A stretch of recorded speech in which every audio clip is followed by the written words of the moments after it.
Queridas amigas y amigos, lectores del blog El Santo Nombre. Es realmente una alegría encontrarnos de nuevo después de un mes o algo más de un mes que suspendimos los vídeos para trabajar en los 30 días de ejercicios en torno a Filocalía. Esta sería la 23ª clase de este año, de este 2021. Quienes han participado de los ejercicios en base a Filocalía habrán visto que estuvieron atravesados por el punto de vista fenomenológico, es decir, aquel emplazamiento desde el cual observamos lo que va aconteciendo en psique, que en lenguaje de Filocalía sería el alma, también podríamos decir la mente. Porque Filocalía, el amor a la belleza, Filocalía significa amor a la belleza, tiene permanentemente una actitud fenomenológica de fondo.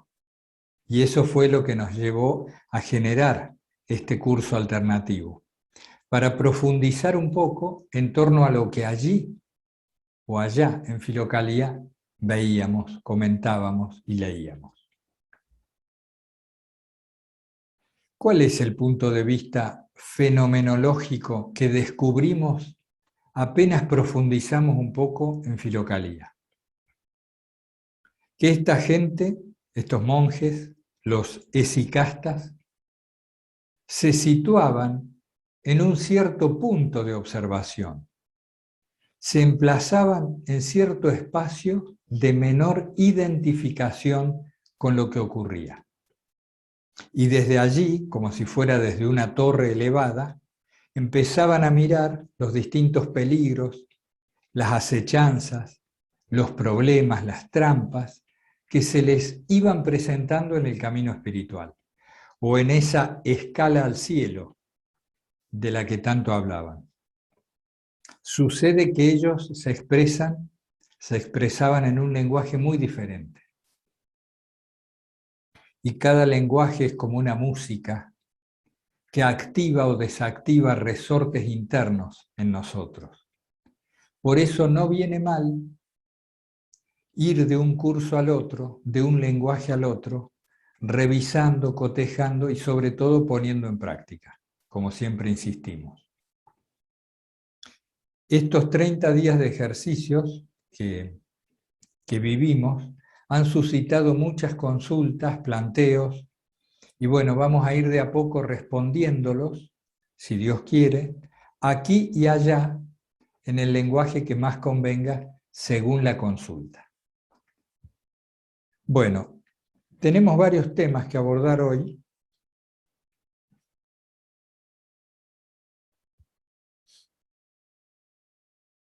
¿Qué es lo más importante? ¿Qué es lo más importante que podemos tener en cuenta si nos interesa mucho el curso de fenomenología, si queremos llevar a la práctica realmente alguna de las comprensiones que aquí surgen? Tenemos que acostumbrarnos a dividir, a estar atentos, a dividir lo que es mecánico o automático de lo que es consciente. Ir poco a poco, ahí un saludo de Simona, ir poco a poco diferenciando cuáles de nuestras conductas responden a los impulsos mecánicos y cuáles surgen desde un espacio consciente. Esto es fundamental. Fíjense, en lenguaje de Filocalía diríamos, cuando estoy actuando atento a la presencia divina y cuando no. Aquí lo abordamos en función de los automatismos. Por caso, vamos a tomar el caso de quienes pudieron hacer algún boceto de la regla de vida, trazaron algunas líneas hacia el futuro, dibujando un proyecto personal. Vamos a usar ese ejemplo. Uno se propone algo, y al poco tiempo se encuentra ya desviado de ese propósito. Hemos visto que esto sucede debido a lo que se ha llamado la multitud de yoes, o esa legión de diferentes personalidades que parecen habitarnos si nos quedamos en el plano de lo automático. Porque claro, estos yoes, o estos temperamentos múltiples, se van formando y se van disolviendo según los estímulos del mundo exterior y del mundo interior. Los estímulos del medio interno al cuerpo y los estímulos del medio externo al cuerpo, de la piel para afuera. Entonces, decíamos en algún vídeo, si hemos comido mucho, si hemos dormido poco, si hemos bebido esto o aquello, se pone al mando un cierto yo, una forma de personalidad que implica una mirada hacia el mundo, hacia nosotros mismos y hacia lo que se debe o no se debe hacer. Al otro día se han digerido los alimentos, hemos descansado, no tenemos ninguna bebida tóxica en la sangre y nos parece que el mundo es diferente, que los proyectos de la noche anterior no tienen el menor sentido, etcétera, etcétera. Todos conocemos y vivimos esto de sobra. Imagínense con una regla de vida o un propósito. Las variaciones de nuestros pequeños yoes, de estas personalidades, hacen trizas cualquier propósito y regla de vida. Hay algo que es muy importante, más allá de este problema de los automatismos. No mentirnos. Queremos la verdad, buscamos la verdad de nosotros mismos, del conocimiento de sí mismos. Si queremos la verdad, primero definamos qué es la verdad, porque va a aparecer en nuestra mente probablemente esta pregunta. Bueno, pero ¿de qué verdad se está hablando? Porque en cierto modo la verdad siempre depende del observador, de su escala de valores, de sus conocimientos, etc. Nosotros definíamos preparando la clase que cuando decimos que buscamos la verdad, buscamos aquello que simplemente reconocemos como tal. Es decir, si nos vamos a enrollar, a hacer un lío en la mente, se puede discutir infinitamente qué cosa sea la verdad. Pero a los fines prácticos, que son los que más nos interesan, por eso estamos acá, a los fines prácticos, la verdad es lo que a nosotros nos parece, en una mirada atenta, que lo es. Digamos, yo puedo tener sed, y si tengo una mente muy filosófica, muy aficionada a la divagación o a la dialéctica y la discusión, podría decir, bueno, pero ¿será sed? ¿Será una ilusión que tengo sed? ¿Podrá deberse a otra razón? En realidad no es sed, etcétera. No. Para mí tengo sed. Esa es la verdad.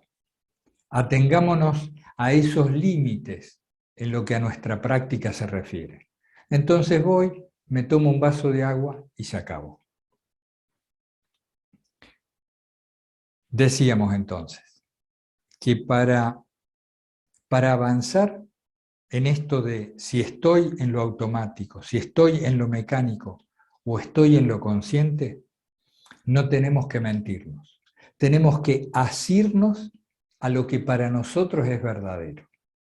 Entonces, y a esto iba, entonces, si me hice una mínima regla de vida, si tengo un proyecto personal o más o menos que me dispuse a seguir adelante y me dije, cada día tengo que sentir que me encamino hacia eso, afincado en el ahora.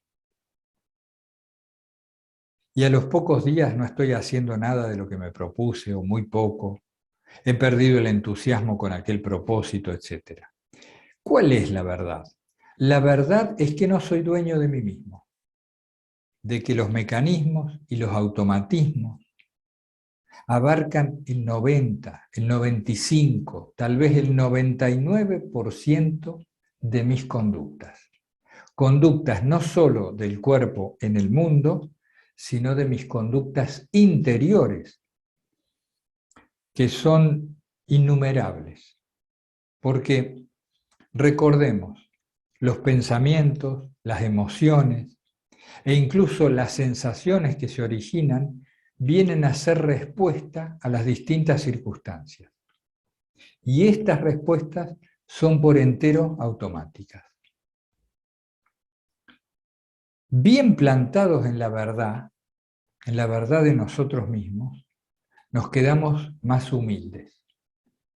Y en esa humildad, de darnos cuenta en la situación en que estamos, que no podemos sostener un propósito ni media hora, de que el estado de ánimo nos cambia de continuo, de que vivimos dependiendo de lo que ocurre afuera para sentirnos así o asá, bien plantados en esa verdad, tenemos que hacer acopio. ¿Se acuerdan ustedes la imagen colectora de la cual hablábamos? Hacer acopio de nuestras mejores fuerzas, reunir coraje y darnos cuenta que por más lejos que estemos de un comportamiento consciente y profundo, centrado desde el espíritu, por más lejos que estemos, es la única dirección que puede dar sentido a nuestra vida. Es decir, un poco más liviano. Vale la pena vivir así. No importa cuán lejos nos parezca estar del fin de lo automático. Y tampoco permitamos que la mente nos diga cuán lejos estamos, porque se va produciendo una acumulación en nosotros. Nos vamos haciendo expertos en volver rápidamente a la conciencia cuando advertimos la pérdida de esta y los automatismos. Veamos. Entonces, yo tomé nota. Usted se ha propuesto cierta mínima ascesis, luego la deja. Eso es mecánico. Pero como reconocer esto, no le agrada al ego, y acá vamos a la trampa que tenemos que estar muy alerta, de la cual tenemos que estar muy alerta. Como no le agrada al ego reconocer estas cosas, la mente va a elaborar un discurso que sostenga la conducta automática, que la justifique. Toda la vida hemos hecho esto, toda la vida. Lo podemos ver en otros y lo podemos ver en nosotros mismos. Un día, al calor de la devoción, al calor de un propósito, por una reunión, por lo que fuera, digo, sería tan bueno para hacer crecer el espacio consciente en mí, que al menos 2 veces al día me siente media hora cada vez a meditar, o a orar, a repetir la oración del nombre. O otro podría decir, sería tan bueno mover mi cuerpo 1 hora al día, porque mi rasgo principal, mi tendencia, es la inercia, la pereza, la laxitud, etc.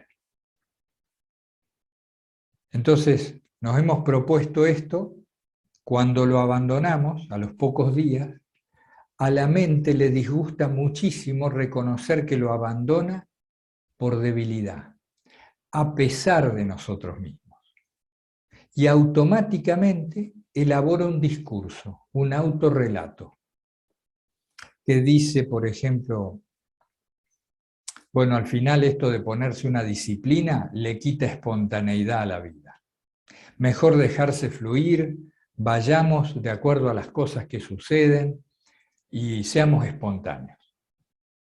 bien elaborado discurso, puede convencer un poco a la mente, la tranquiliza un tiempo, hasta que de vuelta volvemos a tomar contacto con algo más profundo en nosotros mismos y nuevamente cara a cara quedamos con la contradicción.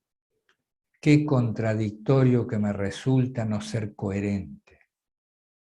Me arrepiento. Yo quiero ir hacia allá y no hacia donde me llevan los automatismos. Quiero convertir mi vida. Quiero que vivir sea un arte, como quien pinta un cuadro, como quien compone una canción. Para vivir, para que el desarrollo vital sea por nosotros sentido como la ejecución de un arte en el cual nos empeñamos por completo, al cual nos entregamos con todo cariño, necesitamos enfrentar nuestra verdad. Entonces, simplemente, cada vez que nos descubrimos emplazados en lo mecánico, en lo automático, no lo justifiquemos. Este tema de justificar lo automático es la raíz de la dificultad del cambio. Es la raíz, es lo que nos impide empezar un cambio verdadero. Vamos a tomar algo porque...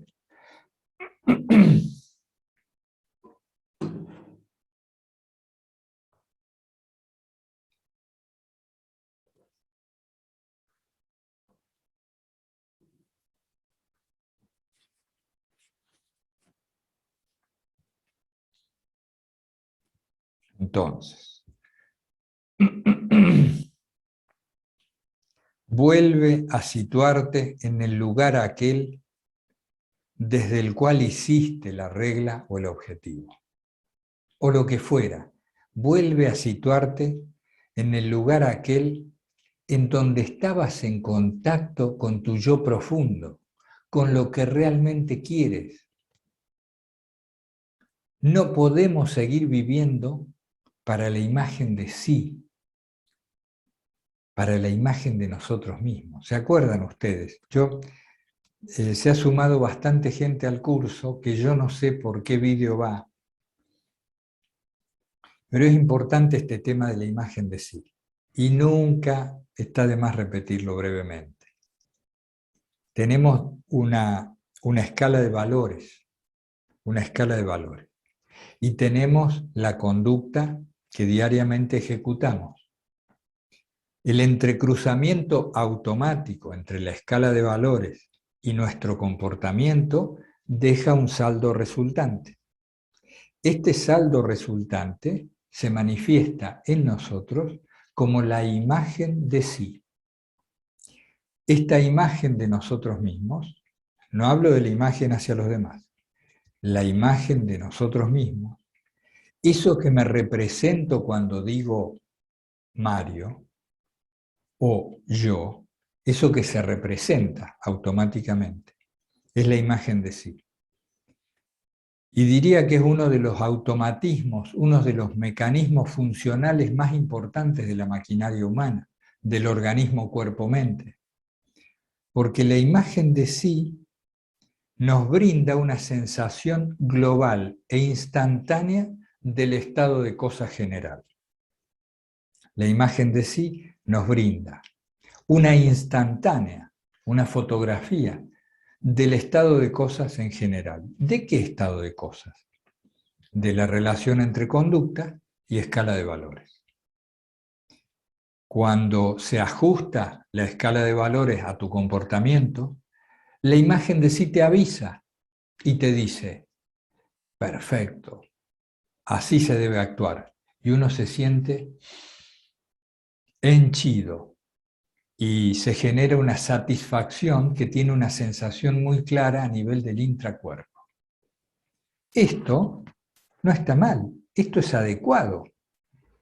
Diferente es el asunto de que el ego, de que nos apropiemos de esta sensación de satisfacción y digamos qué genio que soy, qué grande que soy el mejor, me empiezo a comparar con los otros y los degrado, etcétera, etcétera. Ese es otro tema. Ese es otro tema. Pero en cuanto a mecanismo en sí, la imagen de sí es muy útil. Nos indica el acuerdo interno. Me he propuesto no comerme los 5 bollos de dulce y pan en el desayuno y efectivamente no me los como. Lo que me propongo, lo hago. Caramba, la imagen de sí nos dice, así está bien, vamos, eso es coherencia. Ese es el mecanismo, esa es la utilidad. Me propongo tratar bien a los demás y a la primera de cambio empiezo a los insultos, la imagen de sí me dice, no, tu escala de valores es cristiana, por ejemplo. Dice que tienes que tratar a los demás como a ti te gustaría que te traten y lo acabas de insultar. Entonces la imagen de sí nos manda un correo electrónico, nos manda una señal de inmediato disgusto, de mala sensación. Le llamamos culpa. Le llamamos culpa. Lo traté mal y me siento mal. Bien, culpa. Nos indica, has actuado contradictoriamente con lo que para ti está bien. Bien, ¿a qué iba? La imagen de sí, entonces, nos da señal. Pero en lugar de generar, de permitir que la mente genere un autorrelato fantasioso y mentiroso, tenemos que permanecer en contacto con nosotros mismos, en contacto con lo más profundo de nosotros. Y reconocer, en Filocalía se le llama arrepentirse. Reconocer, sí, estoy actuando muy incoherentemente, sin el autorrelato. Y entonces, cuando he dicho esto y cuando lo he reconocido, me he situado en un espacio consciente. Y allí surge la posibilidad del cambio. Por eso es tan difícil cambiar. Por esto que estamos hablando. Porque es muy difícil dar el paso hacia la autoconciencia. El paso al reconocimiento. ¿Y por qué es difícil dar este paso? Porque cuando nos miramos a nosotros mismos sin maquillaje, se produce una imagen de sí displacentera. Miren, si entendemos esto, si lo comprendemos, se les va a iluminar un aspecto a lo mejor oscuro que han visto en muchas facetas de su vida. ¿Por qué nos cuesta reconocer la verdad interior? Y no solo ante los demás, ante nosotros mismos. Porque la imagen de sí nos está mostrando la insatisfacción, nos muestra la incoherencia profunda en la que vivimos.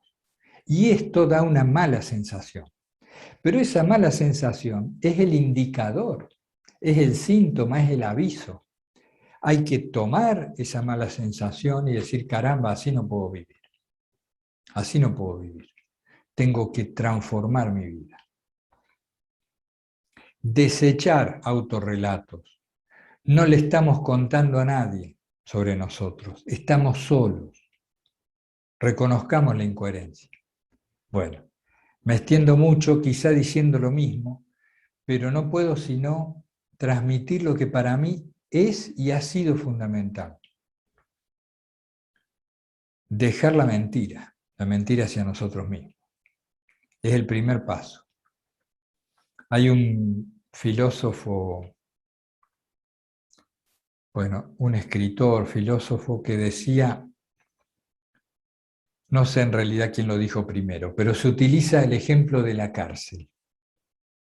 Si uno está en la cárcel y no se da cuenta que está prisionero, es imposible que se ponga a buscar las llaves, que pongamos un abogado, que hagamos un trato con el guardia o que hagamos un túnel para escapar de ella. Lo primero es darnos cuenta de que estamos prisioneros de automatismos innumerables, que nuestro grado de conciencia es muy escaso. Bueno, a ver, ¿qué más? Entonces, vuelve a situarte en el lugar aquel desde el cual hiciste la regla o el objetivo. ¿Por qué nos interesa esto de la regla y esto del proyecto personal, porque resulta que las formas condicionan los contenidos que se incluyen en ellas. Las formas condicionan el contenido que se incluye en ellas. Por caso, una vasija condiciona al agua que se incluye en ella. El agua va a tomar la forma de la vasija. Entramos en una catedral gótica, bien antigua, bien diseñada, por allá en el siglo XII, que había unos expertos en morfología y en fenomenología. Entramos en una catedral gótica, silenciosa, y de repente nos sentimos elevados. Un grado de devoción, o si no quieres, algo de unción. Si no eres religioso, al menos te sientes como con respeto. Algo cambia en nosotros, solo por haber entrado en la catedral gótica elevada. Porque esa forma en la cual nos incluimos condiciona lo que en ella se incluye y eleva nuestra alma. Eran unos artistas y unos maestros del conocimiento, realmente. Durante mucho tiempo la arquitectura manifestó la sabiduría profunda del ser humano.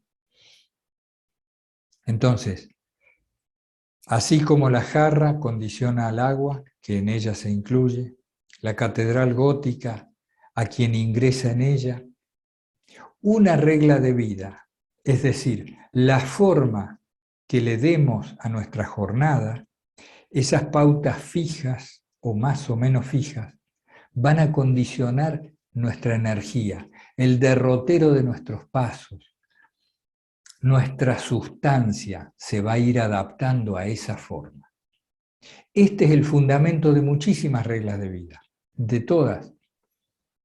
Es decir, darle a la sustancia humana, vamos a decirlo así, un contenedor adecuado que lo formalice, que lo configure y a la vez lo direccione hacia cierto lugar, en cierto punto.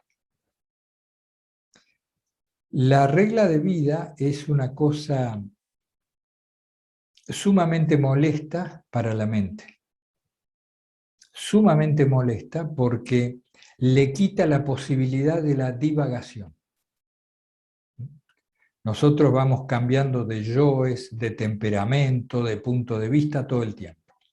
Pero si todos los días a la misma hora vamos haciendo la misma cosa, en el mismo sentido y ajustada a la misma frecuencia, la mente no tiene espacio allí para divagar, para dispersarse y aumentar la fragmentación.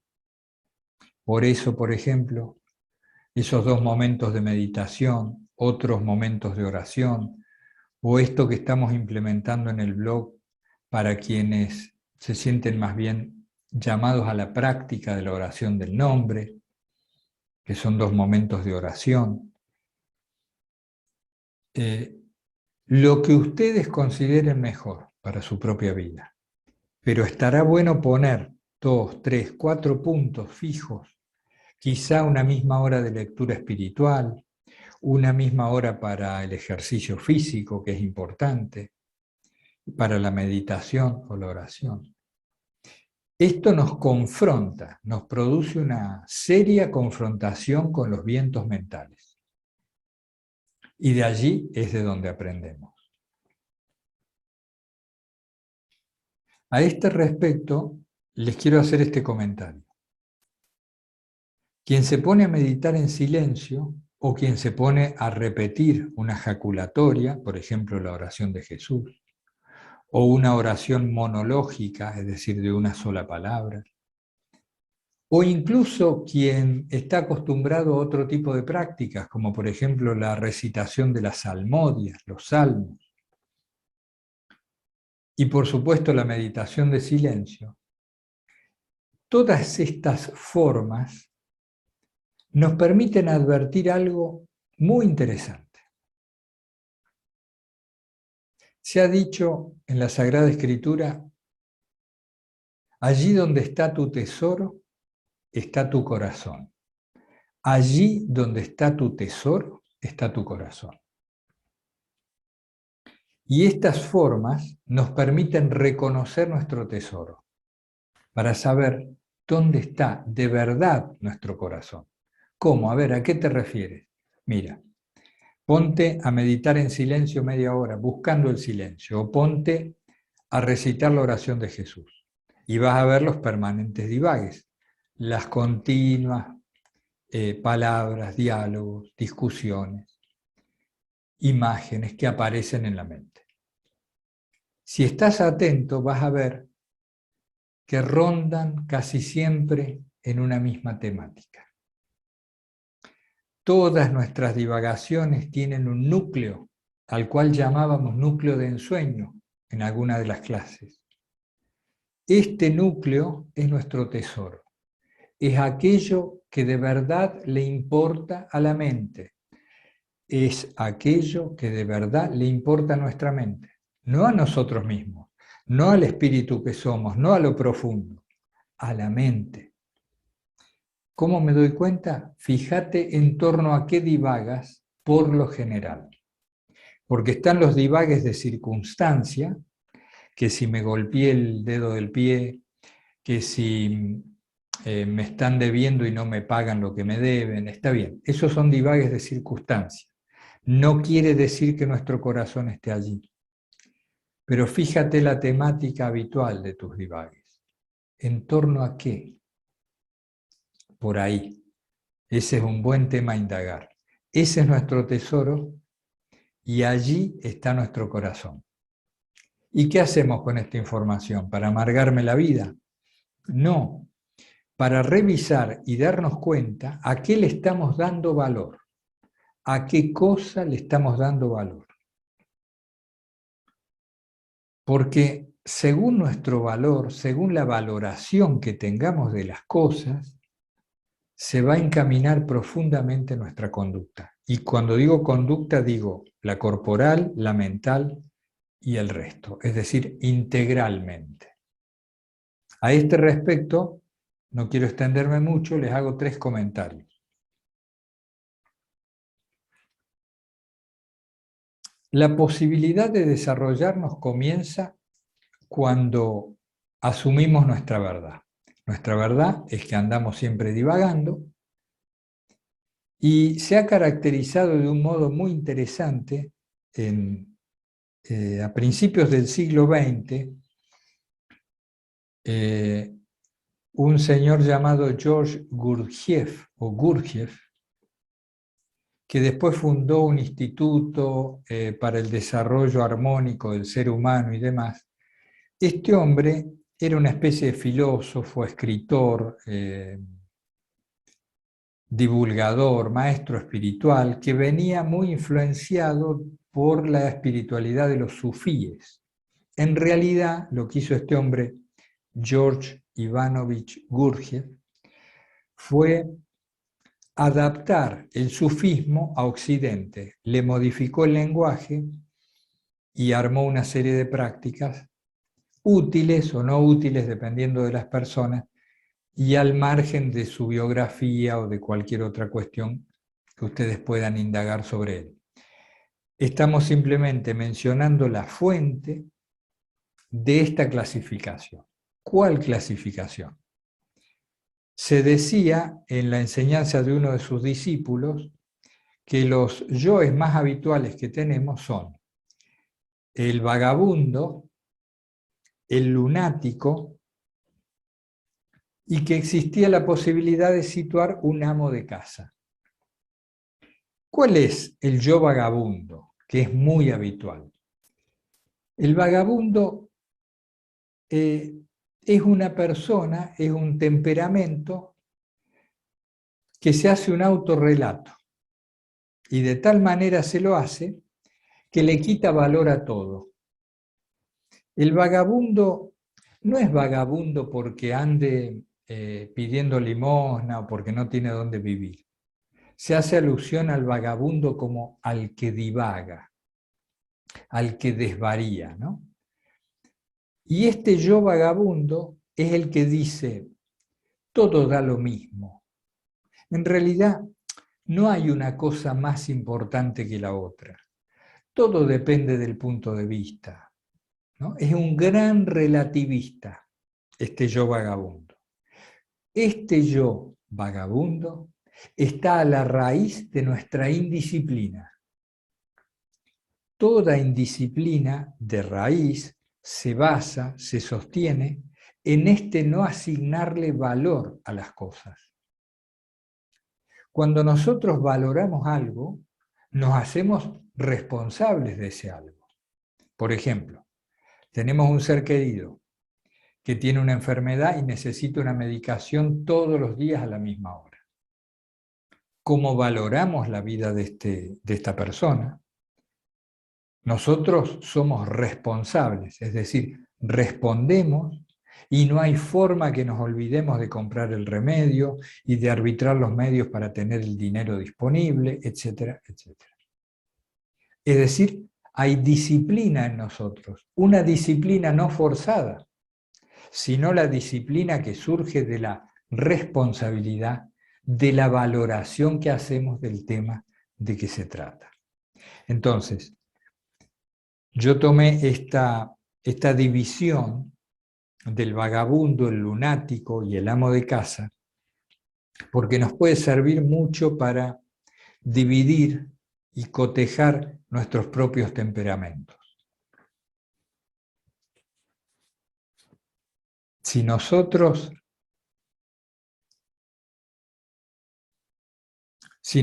vemos que nuestra tendencia de comportamiento es sumamente indisciplinada, indaguemos en este tipo de personalidad vagabunda que le quita valor a las cosas, las relativiza mediante un autorrelato.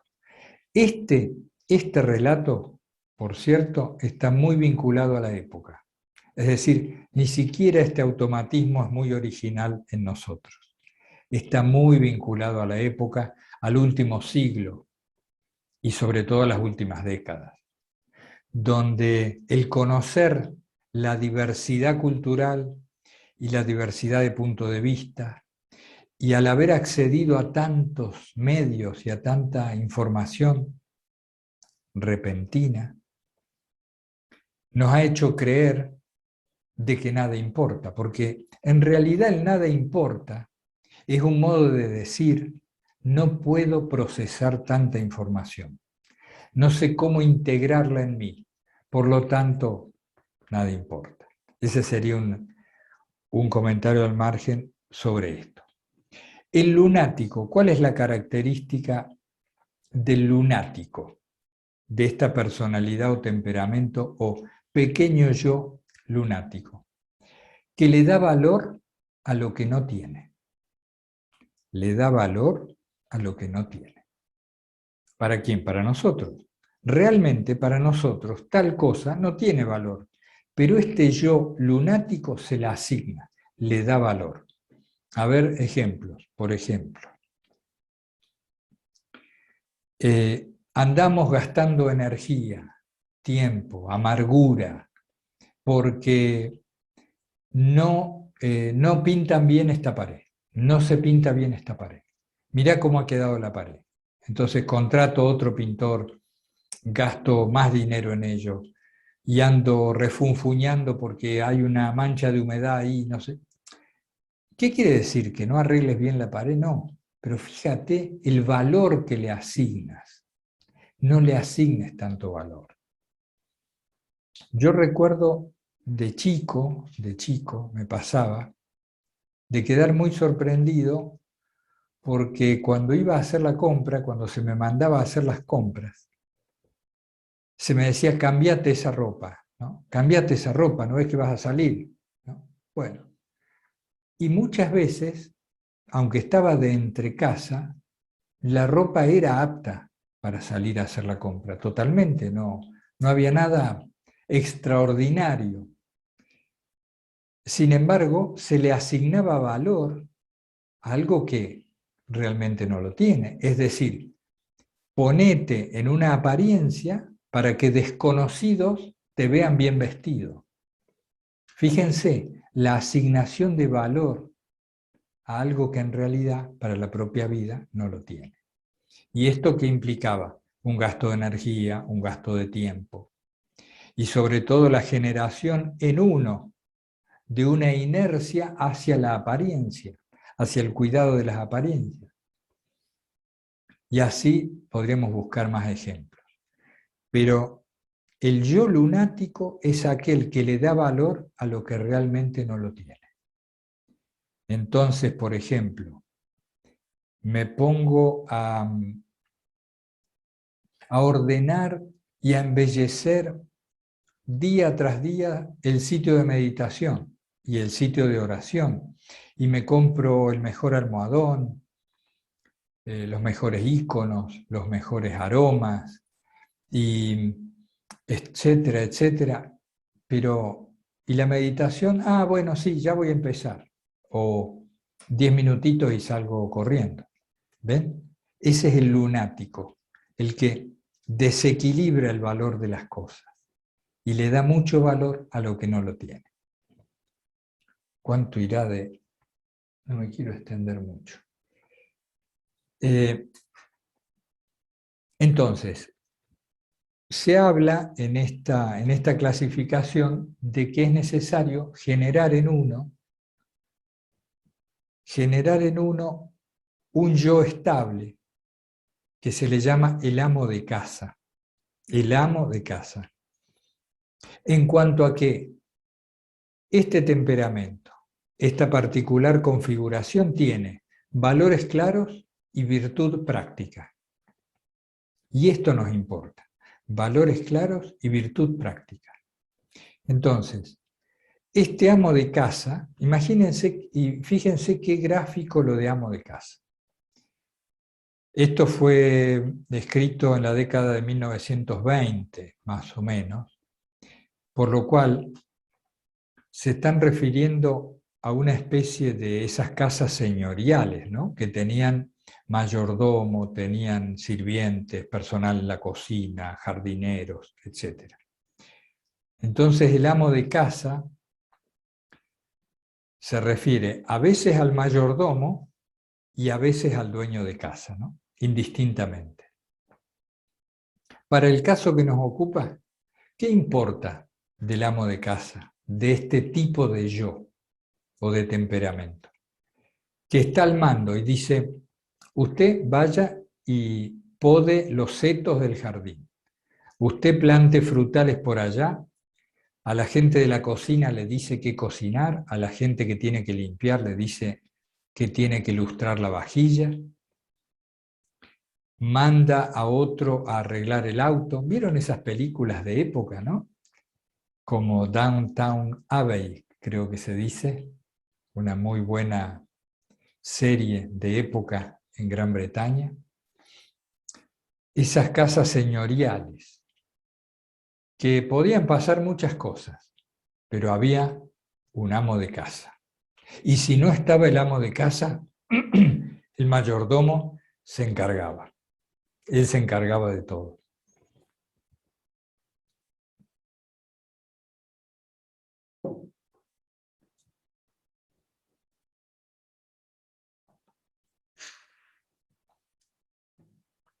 Entonces, lo que nosotros pretendemos, con la sugerencia de que hagamos una mínima regla de vida y un proyecto personal, es que tengamos concretado allí este amo de casa.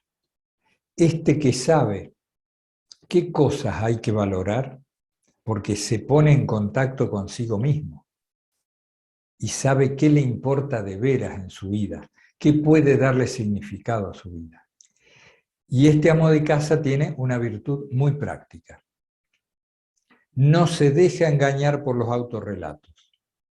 Dice, sí, lo que vos quieras. Pero a ver, ¿te sentaste a meditar en esos 2 periodos que habías establecido? ¿O hiciste la oración que te habías propuesto? Porque este sabe este que es más profundo sabe que en la medida en que empezamos a imponernos sobre los automatismos de la mente y del cuerpo, se empieza a fortalecer lo que llamamos el espíritu. En Filocalía le dicen el inmaterial en nosotros, el Hijo de Dios que soy. Se empieza a fortalecer y entonces empiezan a despertar los sentidos espirituales, se dice en el lenguaje de los filócalos. Y aquí podríamos decir, se empieza a despertar un espacio consciente en el cual nos acostumbramos a estar. Cuando nos acostumbramos a vivir en ese espacio consciente, la vigilancia no nos resulta tan difícil. Dormimos menos durante la vigilia, dormimos menos. Se nos va ese permanente estar en lo onírico, que es nuestra vida, en esa especie de trance onírico.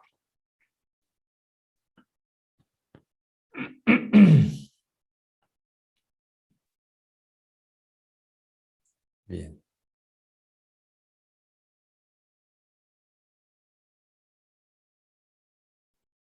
Hay varios temas, pero yo creo que por esta vez estamos, porque además les recomiendo el vídeo de Filocalía, que viene ahora el viernes próximo, si Dios quiere, porque vamos a tocar estos temas quizá abordados en otro lenguaje y con algún otro punto de vista, y también vamos a abordar el tema de cómo discernir si esto o aquello es la voluntad de Dios. Este tipo de consultas llegaron mucho a raíz de algunas publicaciones en el blog. Es un hermoso tema y muy interesante de verlo. Yo sé que me falta algo. No quiero cortar la grabación.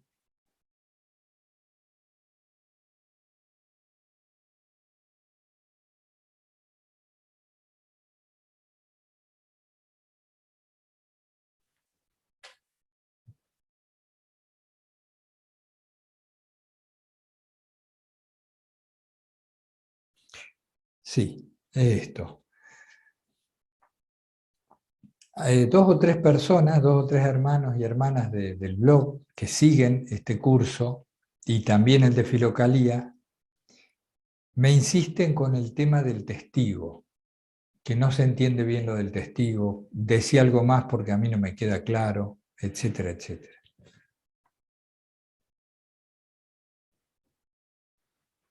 Es muy importante esto de que ustedes consulten o comenten, porque, por ejemplo, yo creía que ya no tenía que hacer más mención al tema, que estaba muy bien explicado.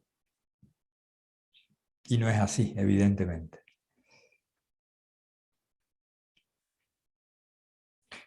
En vez de teorizar sobre el tema, que ya lo hemos hecho, vamos a sugerir una práctica específica, que sería la siguiente, con el tema del testigo. Tengo delante de mí, ahora mismo, el ordenador, la computadora. Estoy mirando hacia la cámara. Eso es un objeto. Le llamemos objeto. ¿Quién está mirando ese objeto? Yo. Yo lo estoy mirando. Le llamemos sujeto. Este sujeto está mirando ese objeto. Entonces, ¿la práctica cuál es? Me detengo. Necesito detenerme. Recordemos esto.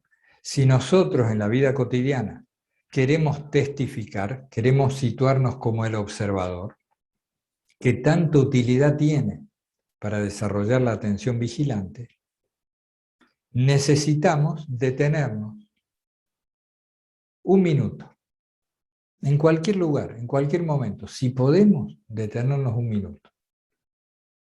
Al detenernos, tratamos de buscar el registro, la sensación de ser un sujeto, yo ahora, sujeto, miro un objeto y permanezco ahí, ¿no? Yo soy el sujeto, miro el objeto. Y trato de advertir esta diferencia que establezco entre sujeto y objeto. Ya les cambia mucho la percepción, van a notar se silencia la mente y uno se pone como distinto, un poco extraño, más atento. Si persisto un momento en esto, caigo en la cuenta de que hay un observador, de que hay una mirada que no es esta que va hacia la computadora, hacia el ordenador. Porque hay una mirada global, no sabríamos dónde situarla, no deriva de los ojos, de los globos oculares.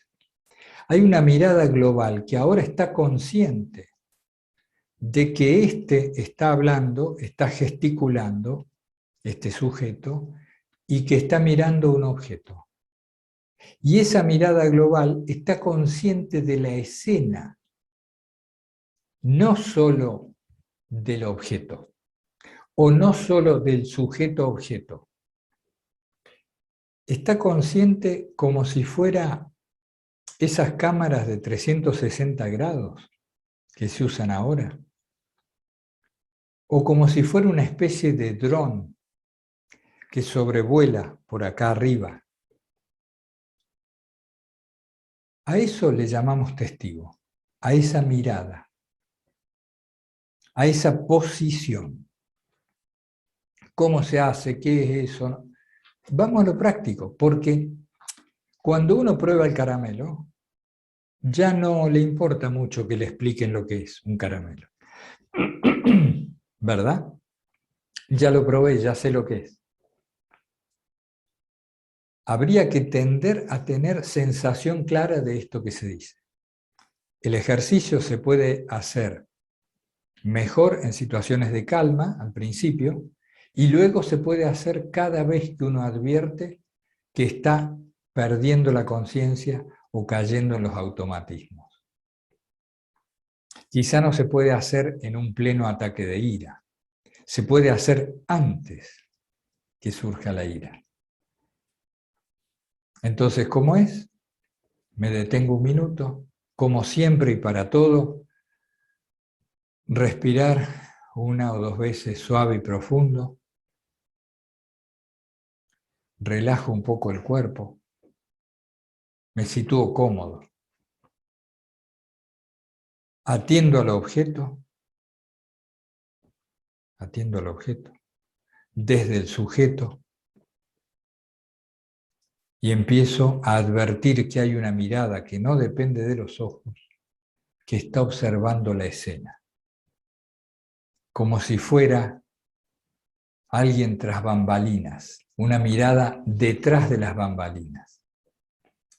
Coméntenme, hagan la prueba, porque si este registro se precisa, si esta sensación se hace clara en nosotros, allana mucho el camino, favorece mucho.